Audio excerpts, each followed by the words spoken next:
जानकारी चूंकि यह है, इसके बाद आप देखिए सबसे बड़ी बात यह कि 5 साल में इसके बाद सिर्फ और सिर्फ एक बार ही चुनाव हो सकेंगे। आप ये भी जानिए कि इसमें दलों को जन सेवा के लिए ज्यादा समय इसके बाद मिल सकेगा। इससे फायदा यह भी होगा कि चुनाव पर जो अभी होने वाला खर्चा है वो अब इसके बाद कम हो जाने वाला है। आपको यह भी बता दूं कि सरकारी संसाधनों की भी इससे बचत हो सकेगी। ये वो तमाम फायदे हैं जो वन नेशन वन इलेक्शन के बाद यहां पर होने वाले हैं। आपको अब यह भी बता दें कि लंबे समय से माना जा रहा था कि केंद्र सरकार इस पर काम कर रही थी। अब एक देश एक चुनाव पर कमेटी ने सुझाव क्या दिए ये भी जरा आप जानिए। सबसे पहले इसमें कहा गया कि जो सभी राज्यों की विधानसभाएं हैं उनका कार्यकाल 2019 तक बढ़ाया जाए, ये कमेटी की तरफ से सुझाव में बताया गया। इसके बाद पहले फेज में लोकसभा विधानसभा चुनाव एक साथ हो सकते हैं, ये भी इसमें कहा गया। आपको ये भी बता दूं कि दूसरे फेज में 100 दिनों के भीतर लोकल बॉडी के चुनाव हो सकते हैं, ये भी कमेटी की तरफ से इसमें सुझाव दिया गया। चुनाव आयोग सिंगल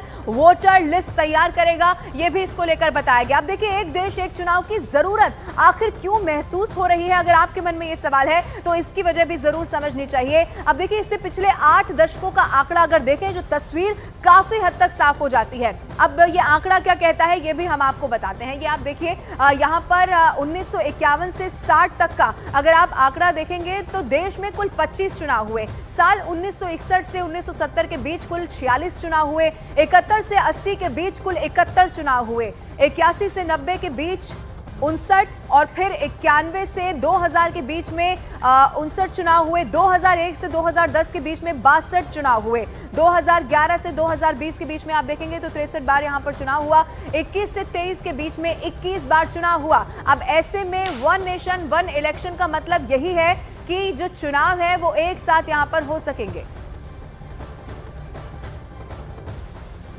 तो अब इससे कुछ बदलाव होने वाले हैं। बदलाव ये है कि अब जो चुनाव है वो एक साथ हो सकेंगे। लेकिन आप देखिए कि इसकी जरूरत आखिर क्यों पड़ी है। अगर सबसे पहले शुरुआत की जाए 1991 से 60 तक की, तो आप देखिए इस 1991 से 60 तक के बीच में 25 मरतबा 25 बार ये मौका आया जब चुनाव हुए। और फिर आगे बढ़ते हुए 1961 से 70 तक आप देखेंगे तो 46 मरतबा 46 बार चुनाव हुए। और उसके बाद आपको बता दें 71 से लेकर कार्रवाई यहां पर आगे बढ़ता गया। और अब एक बहुत बड़ा फैसला यहां पर सामने आ चुका है। गहन चर्चा हुई और उसके बाद वन नेशन वन इलेक्शन प्रस्ताव को मंजूरी मिलने की खबर मिल रही है।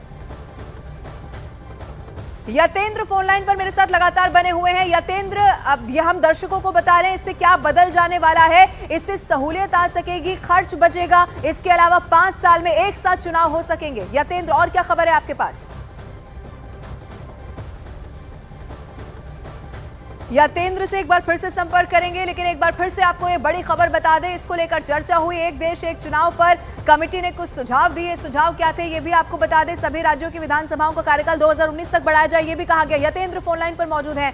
यतेंद्र, इससे बहुत सारे फायदे भी होने वाले हैं। चुनाव का खर्चा बचेगा, एक साथ चुनाव हो सकेंगे। तमाम सुझाव थे जो कमेटी की तरफ से सामने रखे गए और उसके बाद इससे मंजूरी मिली।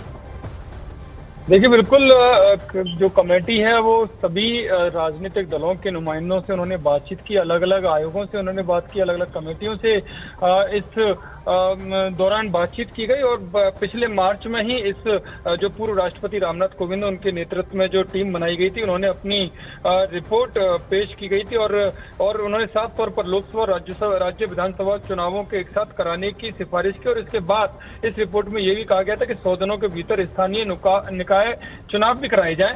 और अलग अलग विधि आयोग के सभी जो 3 स्तर है, लोकसभा, राज्यसभा और नगर पालिका और पंचायत जैसे निकाय, उनमें 2029 से एक साथ चुनाव कराने के लिए या जो त्रिशंकु सदन या नहीं या इस जैसे मामलों में जो एकता बनी रहे उसके प्रावधान करने की सिफारिश इस आयोग ने, इस कमेटी ने की थी। ठीक है यतेंद्र, आपसे थोड़ी देर के बाद प्रेस कॉन्फ्रेंस भी होगी, आप नजर बना के रखिए।